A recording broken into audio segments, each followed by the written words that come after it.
So if you've ever questioned whether God is the God of Abraham, Isaac, Jacob, and restroom doors, I can assure you he is. All right, now we're going to move along to the organ recital part of the show. Hospital stays. We're going to talk about our organs.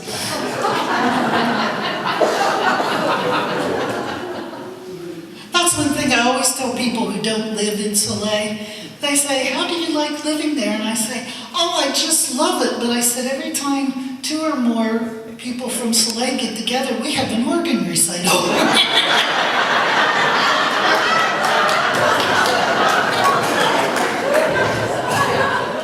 Okay, I hope you'll bear with me. I had 2 back surgeries in October, and I'm not going to be able to make it standing through the whole show, so if you'll forgive me. That's one reason why I asked to be up high, so I could still see you. Let me see, I lost my card.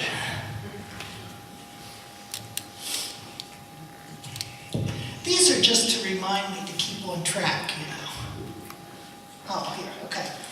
So several years ago, I was having trouble with my gallbladder, and my doctor gave me tests and found that my gallbladder was filled with stones.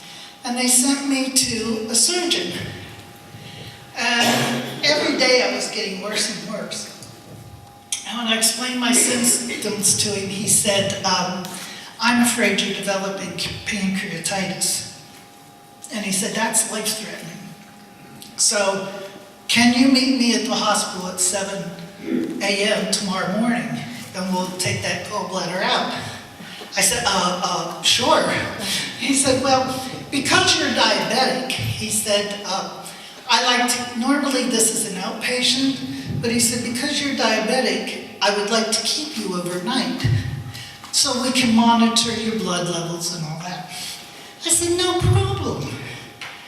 Well, got the gallbladder out, immediately felt better, but they put me in a room with a woman who had had extensive surgery, had already been in the hospital 2 weeks, but she'd been in a room all by herself. Now she had a roommate. She was not a good roommate to have. So I had several IVs on, and you know, you always get the good drugs through the IVs. And it was time. My body said, it is time to get rid of these fluids. But my roommate had a guest, a visitor, who I could tell from the conversation was her brother. Not only was he her brother, he was one of the associate pastors at my church. So I waited and waited, thinking he would leave and go. He never did. So I finally said, I am very sorry, but I need to use the restroom. And of course, the restroom was on her side of the room. He said he didn't know it was me in the next bed, but I could tell it was him from his. He said, I will go outside and wait till you are finished. So I grabbed my IV pole and I shuffled into the bathroom. I could not go. I could feel it up here, but I could not go. And I had visions of the pastor out in the hall. When's that woman ever going to get done? Pacing up and down the hall. So I finally reached over, turned on the hot water spigot, and the water flowed over my hand, and works every time. So I got back in my bed. He came in, they had their visit. But the night, when nighttime came, it was like the living dead. This woman was rather whiny and complaining, and she kept ringing for the nurse, saying, I need a pain pill.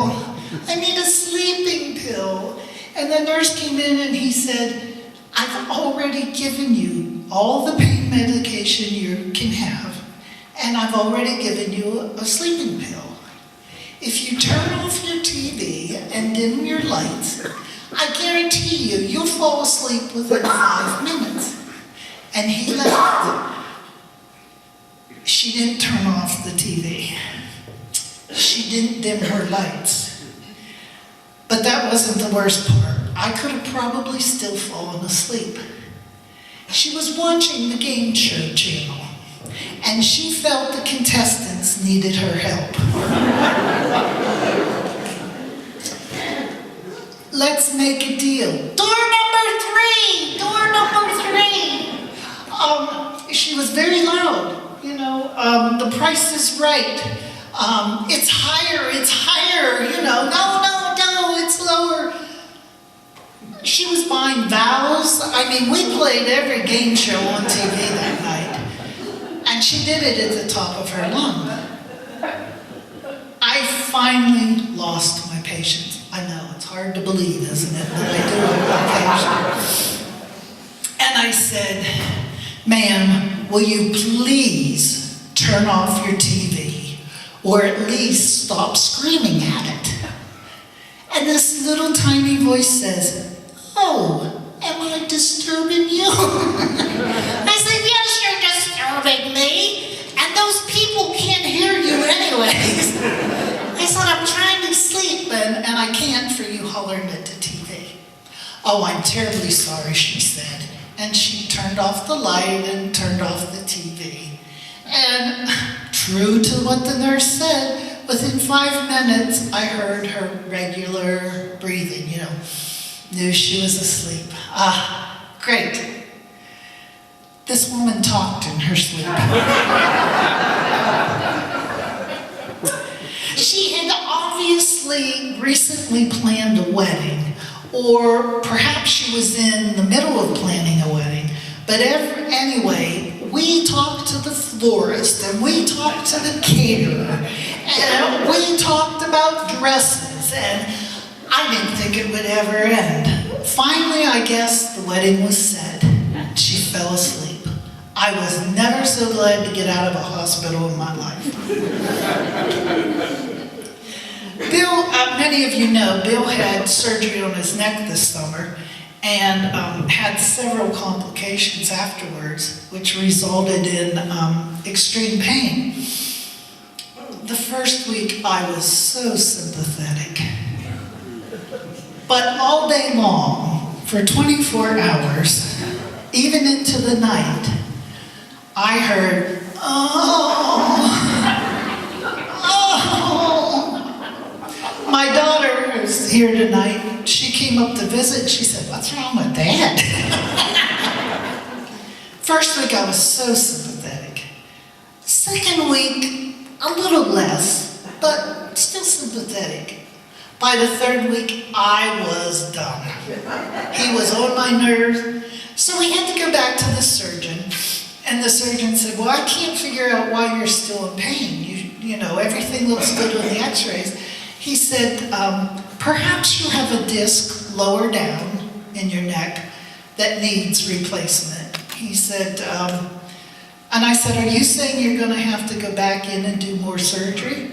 And he said, well, I hope not, but yes, that's a possibility.